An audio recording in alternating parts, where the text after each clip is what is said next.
Current electricity, chapter 3 of physics. ठीक है, सबसे पहले हम इंट्रोडक्शन से स्टार्ट करते हैं इसकी। In chapter 1 all charges whether free और bound were considered to be at rest. हमने दो तरह के चार्जेस पढ़े थे इलेक्ट्रोस्टैटिक्स वाले चैप्टर में। एक तो होते हैं free charges which move around freely electrons, एक होते हैं bound charges which are have a boundary और आर इन अ शेल, जैसे कि न्यूक्लियस में जो प्रोटॉन्स होते हैं, were considered to be at rest. ठीक है, यानी कि जो फ्री चार्जेस थे चाहे बाउंड चार्जेस थे सभी रेस्ट पर थे। Charges in motion constitute an electric current, क्योंकि जब हम बात करते हैं चार्जेस की जो कि मोशन में हो, यानी कि जो चल रहे हों, देखो तुम्हारे में एनर्जी कब आएगी? जब तुम बैठे रहोगे नहीं ना, तुम्हारे में एनर्जी तभी आएगी ना जब तुम चलोगे, जब तुम काम करोगे, तभी तुम एनर्जेटिक फील करोगे, तुम एक्सरसाइज करोगे, जब तुम कुछ अंदर डालोगे अपने एज अ फ्यूल। तो उसी तरीके से जब चार्जेस मोशन में होते हैं तभी वो करंट कंसिस्ट करते हैं, कॉन्स्टिट्यूट करते हैं। Such currents occur naturally in many situations, ऐसे करेंट्स कभी कभार बहुत सारी परिस्थितियों में अपने आप ही अकर हो जाते हैं।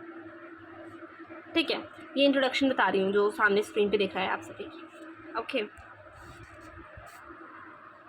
Is it visible now? तो lightning is one such phenomenon in which charges flow from the clouds to the earth through the atmosphere, sometimes with disastrous results. So lightning एक ऐसा फिनोमेना है जिसमें चार्जेस को मोशन में होने की ज़रूरत नहीं होती, और ज़रूरत होती एक्चुअली चार्जेस मोशन में होते हैं, बट ये नेचुरली हो जाता है, हमें किसी सोर्स की ज़रूरत नहीं पड़ती है।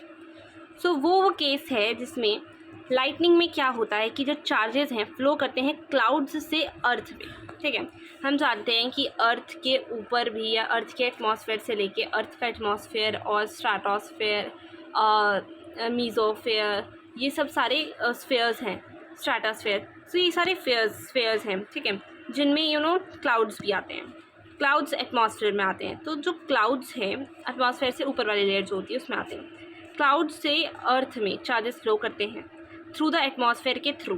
ठीक है, समटाइम्स डिजास्ट्रस रिजल्ट्स के सिर्फ बिजली गिर गई, बिजली कड़क रही है, so the flow of charges in lightning is not steady. तो जो फ्लो है चार्जेस का वो स्टेडी नहीं है, कि मतलब यूनिफॉर्म नहीं कि इतने मीटर पर सेकेंड की स्पीड से आ रहा है चार्ज, नहीं।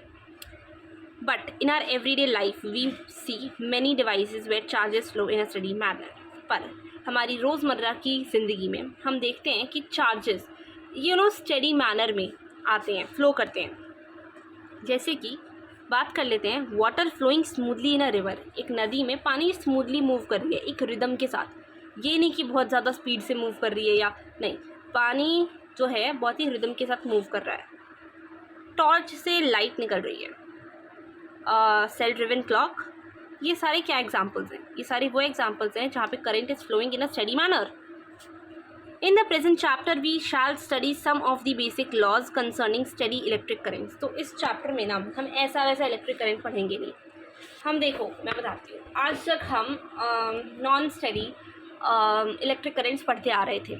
हमने क्लास 8 में ही, वेरी क्लास 8 में लाइटनिंग के बारे में पढ़ा था, थंडरस्टॉर्म्स के बारे में पढ़ा था। तो वो उस समय करंट स्टडी नहीं था। तो आज हम प्रॉपर, क्योंकि फिज़िक्स एक उसमें आ चुके हैं, अपने रूम में आ चुके हैं जहाँ पे इलेक्ट्रिक करंट पढ़ाया जा रहा है एक स्टडी मैनर में। तो स्टार्ट करते हैं with the very first topic of this chapter, the electric current. ठीक है, इलेक्ट्रिक करंट से मैं शुरुआत करूँगी, इसमें ओम्स लॉ कंबाइंड है या has this topic which I am gonna teach you today.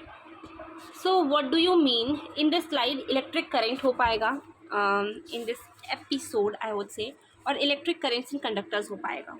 And in the very next I might be teaching you Ohm's law and drift of electrons and the origin of resistivity. ये वो plan है जो आप note कर लें।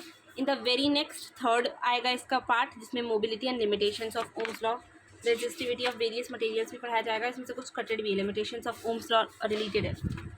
चलो start करते हैं विदाउट वेस्टिंग आवर टाइम। तो हमें इलेक्ट्रिक करंट से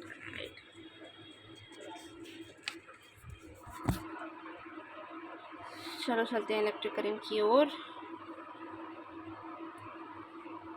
आई hope it might be visible to you all. Electric current को ध्यान से समझते हैं। Imagine a small area held normal to the direction of flow of charges. देखो चार्जेस इस डायरेक्शन में फ्लो कर रहे हैं, ठीक है। ये देखो मैंने ऐसा नहीं है कि सिर्फ इलेक्ट्रॉन्स लिए हैं, बट ये मैंने चार्जेस लिए हैं जो किस डायरेक्शन में फ़्लो कर रहे हैं, इस डायरेक्शन में फ़्लो कर रहे हैं, ठीक है, राइट डायरेक्शन में। सो हमें एक स्मॉल एरिया ले लेना है, कोई भी एक स्मॉल एरिया ले लेना है जो कि हेल्ड है नॉर्मल। किसके नॉर्मल हेल्ड है? नॉर्मल हेल्ड है इस फ्लो के चार्जेस के डायरेक्शन की, बोथ मतलब कुछ इस तरीके से। Positive and negative charges may flow backward and forward across area. अच्छा, जो हमारा डाउट था इलेक्ट्रॉन के प्रोटॉन है वो क्लियर कर दिया है। इस जो एरिया लिया गया है इसमें दोनों इलेक्ट्रॉन्स और प्रोटॉन्स दोनों ही बैकवर्ड और फॉरवर्ड मूव कर सकते हैं, ठीक है। सो ये बोला है कि imagine a small area held normal to the direction of the flow of charges, both the positive and negative charges में flow forward and backward across the area in a given time interval T. एक given time interval T में, ये given time interval है T. Let Q plus be the net amount of positive charge that flows in the forward direction across that area. Consider कर लो Q plus वो positive charge है जो forward direction में move कर रहा है इस एरिया एलिमेंट से। Similarly let q minus be the net amount of negative charge flowing across the area in the forward direction. उसी तरीके से क्यू नेगेटिव भी चार्ज है जो फॉरवर्ड डायरेक्शन में ही मूव कर रहा है इस एरिया एलिमेंट से। The net amount of charge flowing across the area in the forward direction in time interval t. तो वो नेट चार्ज क्या है जो फ्लो कर रहा है ए फॉरवर्ड डायरेक्शन में, दोनों ही पॉजिटिव भी फ्लो कर रहे हैं और नेगेटिव भी फ्लो कर रहे हैं, सेम डायरेक्शन में फ्लो कर रहे हैं, ठीक है। तो हम क्या करेंगे टाइम इंटरवल टी में। सो अब हम दोनों को सब्ट्रैक्ट कर दें, यहाँ पे हम सब्ट्रैक्ट करेंगे ना, सब्ट्रैक्ट कर दिया हमने। This is proportional to T for steady current, ये टी के प्रपोर्शनल है स्टेडी करंट के लिए। एंड द क्वेश्चन, और जो क्वेश्चन आएगा which is it will be I is equals to Q upon T. Just look है I is equals to Q upon T, ये वाली जो भी दिख रही है आधी अधूरी दिख रही है, पर मैं इसको एक्सप्लेन करना चाहती हूँ इसलिए मैं इसको आधा अधूरा दिखाऊंगी। तो मैंने क्या पढ़ा अभी तक? मैंने पढ़ा कि consider the positive charges and negative charges are flowing in the same direction, forward direction. Consider an area element which is a perpendicular or normal to the direction of flow of current, ठीक है। Then what you're gonna do, net charge will be q positive minus q negative and the current flowing will be I is equals to q upon t. Basically what is current? I, current को हम किससे denote करें? I से denote करें। So current, it is defined to be, current is defined as a across the area in the forward direction, ठीक है। So if it turn out to be a negative number, अगर मान लो negative number हुआ, यानी कि current किस direction में flow करेगा? बैकवर्ड डायरेक्शन में। अगर पॉजिटिव हुआ तो फॉरवर्ड डायरेक्शन में फ्लो करेगा। सिंपल सी बात है ना। Currents are not always steady, currents हमेशा स्टडी नहीं होते, अभी हमने लाइटनिंग का एग्जांपल पढ़ा। एंड हेंस मोर जनरली, और ज़्यादातर generally we define the current as follows. तो हम करंट को कैसे डिफाइन करते हैं? Let delta q be the net charge flowing across section of a conductor during the time interval delta t. तो let कर लो कि डेल्टा क्यू नेट चार्ज है जो फ्लो कर रहा है एक क्रॉस सेक्शन के across of a conductor during the time interval delta T. Then the current at a time t across the cross section of the conductor is defined as the value of the ratio of delta q to delta t in limit of tending to 0। मतलब ये कहना चाह रहा है कि क्योंकि हमने अभी देखा करंट ज़्यादातर जनरली तो स्टडी नहीं होते हैं, इस वजह से हम प्रॉपर क्यू और टू ना यूज़ करके हम delta Q and delta T use करते हैं। तो बेसिकली हम इसको ऐसे डिफाइन करते हैं, it is defined as the rate of flow of charges per unit area या अक्रॉस सेक्शन, ठीक है। और इसमें हम लिमिट जो है हमारी delta t it tends to 0 limit है ये, ठीक है, इससे पहले आती है। सो इसमें देनी तो चाहिए या here it is what I was saying, ठीक है। ये रहा वो पोर्शन जो मैं कह रही थी, जिसकी मैं बात कर रही थी। चलो आगे बढ़ते हैं। In SI units the unit of current is ampere. SI units की अगर हम बात करते हैं, एसआई यूनिट की अगर हम बात करते हैं तो क्या है एसआई यूनिट? इसकी क्या है? एम्पियर, ए से रिप्रेजेंट करेंगे, एम्पियर है इसकी SI unit. An ampere is defined through magnetic effects of current that we will study in the following chapter. Ampere को हम कैसे डिफाइन करते हैं आगे जाके ना, आगे मैग्नेटिज्म वाले चैप्टर में हम एम्पियर्स लॉ पढ़ेंगे, तो वहाँ पे हम पता चल करेंगे कि कैसे एम्पियर को डिफाइन किया जाता है मैग्नेटिक टर्म्स में, ठीक है। By the way, an ampere is typically the order of magnitude of currents in domestic appliances. एक एम्पियर टिपिकली अगर मैं बताऊँ तो वो ऑर्डर है जिस ऑर्डर से करंट फ्लो कर रहा है हमारे डिवाइसेस में, घर के जितने भी, ठीक है। So an ampere is typically the order of magnitude of currents flowing in domestic appliances. An average lightning carries currents of the order of tens of thousands of ampere. एक एवरेज लाइटनिंग जो है वो कितना carry करती है? Current carry करती है tens of thousands of amperes. And at the other extreme currents in our nerves are in micro amperes, ठीक है। तो ये बात ध्यान में रखनी है ज़रा। क्या है एनसीईआरटी की सबसे खूबसूरत बात ये होती है कि it forces us to study deeply. अगर हम नहीं पढ़ेंगे विल मिस आउट थिंग्स। तो यहीं पे देखो दे दिया, इसमें बोला है कि एक एवरेज लाइटनिंग में कितना करंट कैरी होता है। एक एवरेज लाइटनिंग में कितना करंट कैरी होती है। An average lightning carries currents of the order of tens of thousands of ampere, ठीक है। तो सिंपल ये लाइन लिख के आ जाओगे कि एवरेज लाइटनिंग में कितना अंदाज़ा करंट फ्लो करता है, तो इतना tens of thousands of amperes, ठीक है। वहीं अगर पूछे हमारे नर्व्स में कितना करंट होता है तो क्या बोलोगे? तो बोलोगे कि माइक्रो एम्पियर्स में कैलकुलेट करते हैं हम अपने नर्व्स में current. It is calculated in micro amperes. Micro amperes पता है ना, इस तरीके से डिनोट करते हैं, म्यू ए। ओके, सो ये सारी बातें हो गई। अब ज़रा मेन मुद्दे पे आते हैं, और वो मुद्दा ये वाला था हमारा। सो ये तुम्हें पता चल गया कि क्या होता है करंट, मैंने डिफ़ाइन भी कर दिया। नहीं पता डिफ़ाइन तो ऊपर लिखा हुआ है साफ साफ स्पष्ट शब्दों में, आपकी स्क्रीन पे विजिबल है। And by the way I is equals to Q upon t होता है, इस बात को ध्यान रखें। ज़्यादा से ज़्यादा देखो, क्योंकि स्मॉल टाइम इंटरवल के लिए अगर हमें दिखाना है तो D Q by D T हो जाएगा। स्मॉल चीज़ों के लिए दिखाना है आई, इसकी एक फार्मूला मैं पहले बता चुकी थी, 2 formula, this is the third one formula.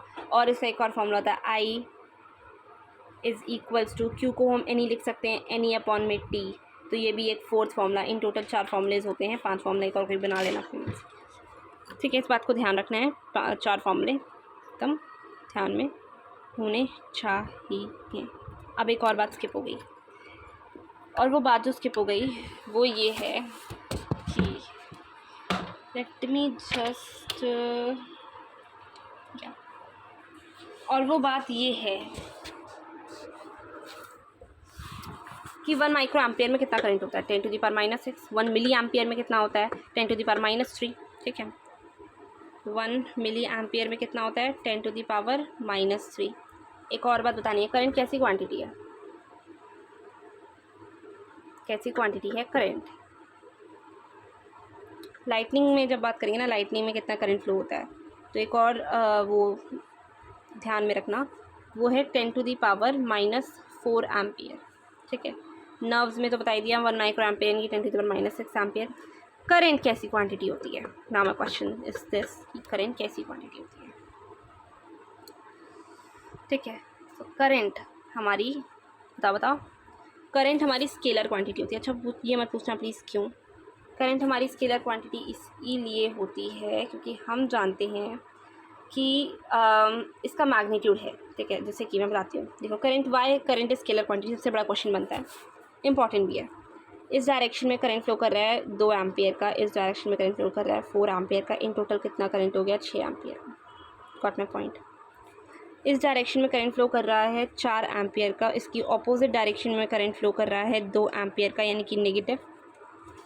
एक बात, यानी कि कितना हो गया टोटल करेंगे तो इन दोनों का 2 एम्पियर करंट हुआ। कहना ये चाहती हूँ मैं कि इलेक्ट्रिक करंट का मैग्नीट्यूड तो है, ठीक है, जो भी हम इसे ऐड सब्ट्रैक्ट करके जो भी कर सकते हैं, बट क्या है ना, ये एक टेंसर क्वांटिटी है। Tensor quantity in the sense कि ये वेक्टर एडिशन के लॉज फॉलो नहीं करती। कौन? Current. Current is a tensor quantity, does not follow the laws of vector quantity, that's why इसे हम वेक्टर के अंदर नहीं रखते हैं, ठीक है। एक और बात बतानी थी, 1 ampere is what, 1 ampere is 1 coulomb पर सेकेंड, ठीक है। तो इतनी सारी बातें हो गई किसमें, इतनी सारी बातें हो गई सिर्फ एक इलेक्ट्रिक करंट में, ठीक है। करंट इलेक्ट्रिसिटी क्या है, study of electric charges in motion, current electricity है, क्योंकि इलेक्ट्रिसिटी तभी प्रोड्यूस होगी जब चार्जेस मोशन में होंगे। Got it. Now let's move further. Electric current के यूनिट्स तो देखो मैंने बता दिए तुम्हें, ठीक है। रही बात है न्यूमेरिकल्स की, एक दिन ज़रूर निकालेंगे जिस दिन हम इन न्यूमेरिकल्स को सॉल्व करेंगे बहुत ही अच्छे से। तो अभी क्योंकि मुझे कंसेप्ट बताने हैं तो मैं ढूंढ रही हूँ नेक्स्ट टॉपिक जो मुझे पढ़ाना है तुम्हें। या इलेक्ट्रिक करंट इन कंडक्टर्स, हम जानते हैं कि करंट में कंडक्टर्स में करंट फ्लो करता है, करंट फ्लो कर सकता है, क्योंकि क्या है ये गुड कंडक्टर, क्या है मतलब मेटल्स जैसे कि हो गए गुड कंडक्टर्स हैं इलेक्ट्रिसिटी के। तो मैं कहना ये चाहती हूँ कि कंडक्टर्स में चार्जेस फ्लो कर रहे हैं तो क्या वो करंट प्रोड्यूस करेगा, बताओ। ले लो कोई भी आयरन रॉड ले लो, ये लो आयरन रॉड ले लो, चार्जेस फ्लो कर रहे हैं इसमें, क्या इसमें करंट फ्लो कर रहा है, तुमने इसे छुआ तुम्हें करंट लग गया, नो ना। तो करंट फ्लो नहीं करना है, करंट को मोशन में होना चाहिए, मोशन के साथ उसे सोर्स प्रोवाइड करवाना चाहिए। सो यही है, जो हमारा आयोनोस्फेयर है ना वो फ्री चार्ज्ड पार्टिकल्स से बना है। कैसे, किससे बना है, free charged particles. Are you getting my point. Our ionosphere is made up of free charged particles. हम बात करते हैं सॉलिड कंडक्टर्स की, उसमें होते हैं valence electrons. Solid conductor consists of valence electrons and they carry current, they are free to move. हम electrolytic solution की बात करते हैं तो पॉजिटिव और नेगेटिव चार्जेस दोनों होते हैं, दोनों ही मूव कर सकते हैं।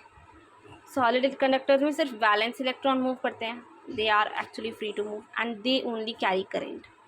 While electrolytic solution they are positive and negative charges both can move. इसमें पॉजिटिव और नेगेटिव चार्जेस दोनों ही मूव कर सकते हैं, ठीक है। इलेक्ट्रोलिटिक सॉल्यूशन की जब हम बात करते हैं पॉजिटिव और नेगेटिव दोनों चार्जेस मूव कर सकते हैं। एग्जांपल ले लो NaCl, Na is positive and Cl is negative, ठीक है। Q is equals to I delta T, ये तो जानते हो ना, I is equals to Q upon T होता है, तो बस चार्जेस निकालने हैं तो I into T।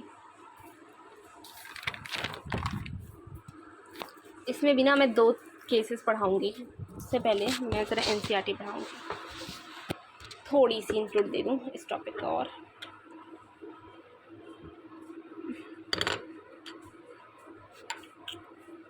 What initiates current, charge in electric field experience force, correct, very much correct. Electric current जैसे मैंने भी तुम्हें रॉड का एग्जांपल दिया था, तो क्या उसमें इलेक्ट्रॉन्स चार्जेस मूव कर रहे हैं तो क्या वो करंट प्रोड्यूस करने लगा, नहीं। जो भी चार्जेस मूव कर रहे हैं, जो भी चार्जेस मूव कर रहे हैं उस रॉड में वो क्या प्रोड्यूस करेंगे, इलेक्ट्रिक फील्ड प्रोड्यूस करेंगे, they will produce electric field, ठीक है। और एक्सपीरियंस करेंगे क्या, फोर्स, एंड एक्सपीरियंस फोर्स, ठीक है।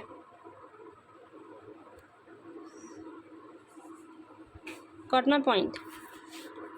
Nextly, let's move on to if it is free to move, it will thus move contributing to a current। देखो first line ही है electric currents in conductors की, can electric charge will experience a force if an electric field is applied, if it is free to move it will thus move contributing to a current। in nature free charged particles do exist। देखो free charge particles जैसी चीज़ें exist करती हैं, पर कहाँ पे, free charge particle जैसी चीज़ें आयोनोस्फेयर में एग्जिस्ट करती हैं।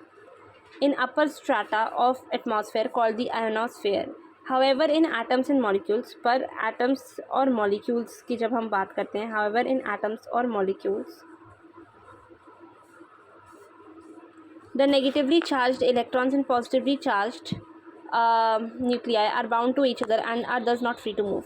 जैसे कि इलेक्ट्रोलाइटिक सोल्यूशन की बात की थी ना, तो इलेक्ट्रोलाइटिक सोल्यूशन में एटम्स और मॉलिक्यूल्स आ जाते हैं जिसमें दोनों ही नेगेटिव और पॉजिटिव चार्ज दोनों होते हैं, but are they are bound and they are not allowed to move.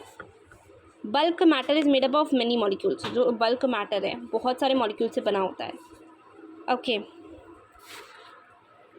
A gram of water for example contains approximately 10⁻22 molecules. 1 gram of water में, 1 ग्राम वाटर में कितने मॉलिक्यूल्स होते हैं? 10⁻22 सब जानते हैं, 10⁻22 मॉलिक्यूल्स होते हैं। कैसे निकालते हैं सबको पता है कि जो भी गिवन मास होगा डिवाइडेड बाय जो भी मोलर मास होगा वाटर का, सब उससे। नेक्स्ट में बोला है these molecules are so closely packed, ये मॉलिक्यूल्स इतने ज़्यादा क्लोजली पैक्ड होते हैं that the electrons are no longer attached to individual nuclei, कि इलेक्ट्रॉन्स इंडिविजुअल न्यूक्लिया से अटैच्ड नहीं होते।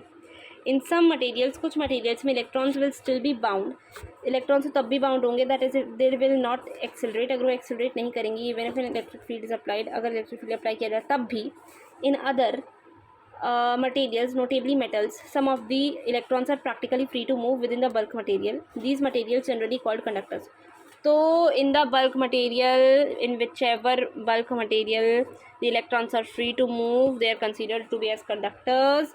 And now listen,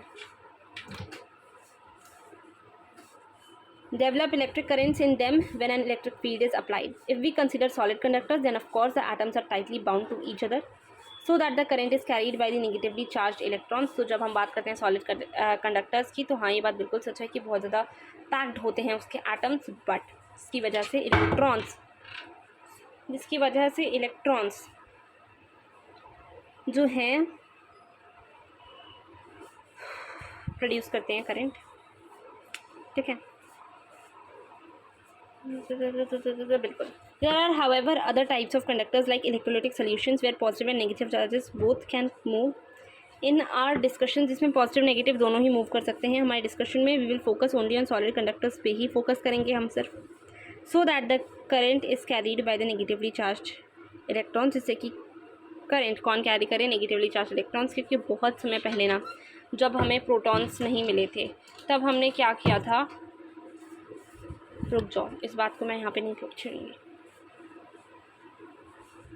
पहले ख़त्म कर लें इसको। इन our discussion will focus on only on solid conductors, ये सब हो गया। चलो 2 केसेस बताने थे ना, इन्हीं 2 केसेस के लगे हाथ में 2 तरीके करंट, कन्वेंशनल और इलेक्ट्रॉनिक करंट भी एक्सप्लेन कर दूँगी। ठीक है, तो and here is where this video will end. तो सुनो, पहला केस है, गौर से सुनिएगा, बहुत ही इंपॉर्टेंट 2 केसेस हैं। तो पहला केस है कि कोई इलेक्ट्रिक फील्ड प्रेजेंट नहीं है, no electric field is present. देखो भाई, अभी तक तो हम यही पढ़ते आ रहे थे, क्या पढ़ते आ रहे थे कि इलेक्ट्रॉन्स यानी कि चार्जेस, ज़रूरी नहीं है इलेक्ट्रॉन्स हो, चार्जेस मूव करेंगे, इलेक्ट्रिक फील्ड प्रोड्यूस करेंगे, उस पर फोर्स लगेगा जिसकी वजह से करंट प्रोड्यूस होगा। अब तक कितना पढ़ा था, यहाँ पे तो इलेक्ट्रिक फील्ड ही नहीं है, तो क्या होगा? The electrons will be moving, electrons move करेंगे, उसके बावजूद इलेक्ट्रॉन्स मूव करेंगे, किसकी वजह से? थर्मल मोशन की वजह से। अरे भाई, तुम मूव कर रहे हो, कुछ ना कुछ हीट तो प्रोड्यूस करोगे ना, तो थर्मल मोशन की वजह से मूव करेंगे, ड्यूरिंग विच वो कोलाइड भी करेंगे जो फिक्स्ड पॉजिटिव आयंस के साथ ड्यूरिंग, ठीक है, which they will collide with fixed positive ions, and जो डायरेक्शन होगा it will be random after the collision, यानी कि जो भी बिफोर कोलाइजन था आफ्टर कोलाइजन इक्वल होगा, मतलब जितना आगे जाएगा उतना ही पीछे जाएगा। Number of electrons in any direction and traveling in any direction equals number of electrons traveling in opposite direction, no net electric current। देखो, जो हमने बात कही थी हम उसी पे अभी भी खड़े हैं। इलेक्ट्रिक फील्ड नहीं होगा तो करंट प्रोड्यूस नहीं होगा, पर ऐसा नहीं है कि चार्जेस मूव नहीं करेंगे, चार्जेस मूव करेंगे due to the thermal motion and during which they will collide, वो कोलाइड करेंगे किनके साथ? जो भी पॉजिटिव आयंस होंगे, पॉजिटिव आयंस फिक्स्ड होते हैं, इनके साथ कोलाइड करेंगे। सपोज कर लो एक इलेक्ट्रॉन ने इस दूरी से आके इस पे कोलाइड किया, तो इतनी ही आगे जाके वो, आई गेटिंग माय पॉइंट, जो डिस्टेंस होगा it will remain the same, यानी कि नंबर ऑफ, और यहाँ तक कि नंबर ऑफ, जितने नंबर ऑफ इलेक्ट्रॉन्स कोलाइड करेंगे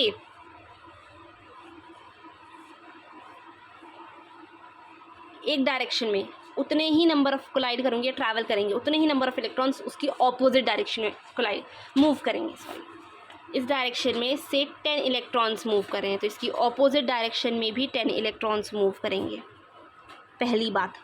दूसरी बात ये कि जो भी इनका डायरेक्शन होगा, एक तो वो रैंडम होगा, इधर आया, इधर आया, इधर, कुछ भी डायरेक्शन हो सकता है कोलाइजन के बाद, कोलाइड करने के बाद, ठीक है। साथ ही साथ जो भी डायरेक्शन होगी before collision,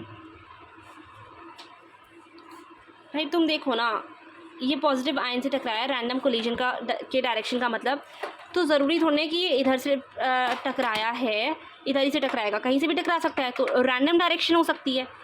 are you getting my point? तो रैंडम का मतलब ये है।